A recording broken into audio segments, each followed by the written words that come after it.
మన ప్రభువును రక్షకుడైన యేసుక్రీస్తు వారి నామములో ఈ మాటలు వింటున్న ఆత్మీయ కుటుంబ సభ్యులందరికీ నా యొక్క హృదయపూర్వక వందనాలు.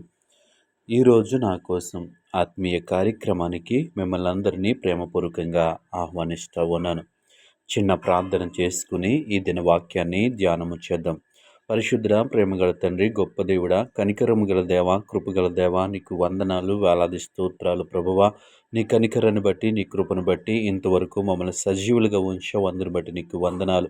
ఈ సమయంలో నీ మాటలు వినటానికి ఆశ కలిగి ఉంటుండగా ఉదయకాల సమయంలో నీ వాక్యం ద్వారా మాతో మాట్లాడమని యేసు నామములో అడిగి వేడుకుంటున్నాము పరమ తండ్రి. ఆమేన్. ఈరోజు దేవుని వాక్యము ప్రకటన గ్రంథము 7వ అధ్యాయము 17వ వచనం. దేవుడే వారి కన్నుల నుండి ప్రతి బాష్ప బిందువును తుడిచివేయును. ఈ వాక్య భాగాన్ని మనము పరిశీలన చేసినట్లయితే దేవుడు మన పట్ల ఆయన కలిగి ఉన్నటువంటి ప్రేమ, ఆయన కలిగి ఉన్నటువంటి జాలిని మనము చూస్తూ ఉన్నాం.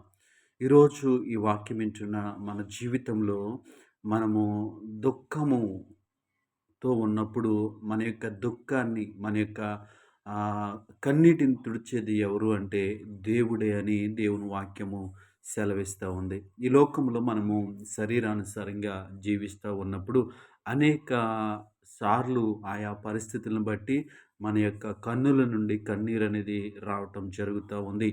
ఆ యొక్క పరిస్థితులను బట్టి, మనకున్నటువంటి వేదనను బట్టి. అయితే దేవుని వాక్యం సెలవిస్తూ ఉంది ఈ ఉదయకాల సమయంలో, దేవుడే వారి కన్నుల నుండి ప్రతి బాష్ప బిందువును తుడిచివేయును.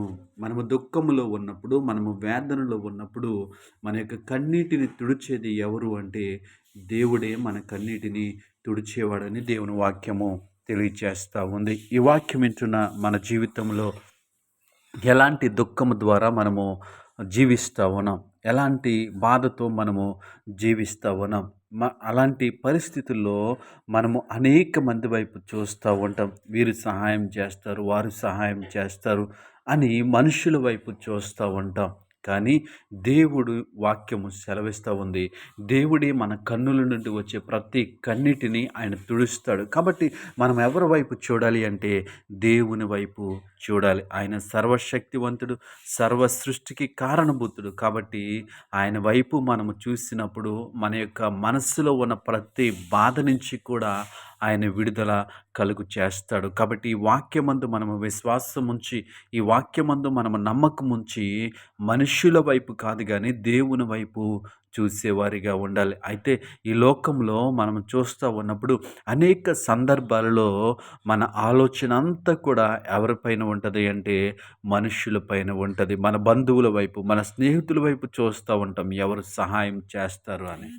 కానీ దేవుని వాక్యమందు మనము నమ్మకం ఉంచాలి, దేవుని యందు విశ్వాసం ఉంచాలి. ఎందుకంటే ఈ వాక్యంలో ఆయన చెప్తా ఉన్నాడు, ప్రతి వారి యొక్క కన్నీటిని ఆయన తుడుస్తానంటున్నాడు. ఆయన మన కన్నీటిని తుడవాలి అంటే మనకి ఆయనకి మధ్య ఒక బలమైన సంబంధము అనేది ఉండాలి.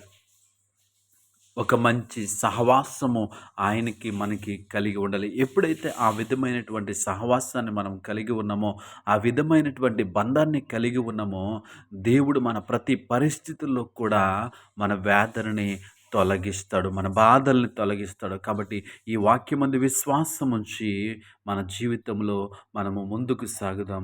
దేవుడే మన ప్రతి పరిస్థితుల్లో కూడా మనకి తోడుగా ఉండి మన కన్నీటిని తుడిచేటువంటి దేవుడు. ఇట్టి గొప్ప దేవుని యందు మనము నమ్మకముంచి విశ్వాసంతో ముందుకు సాగుదాం. ఇట్టి కృప దేవుడు మనకి అనుగ్రహించునుగాక.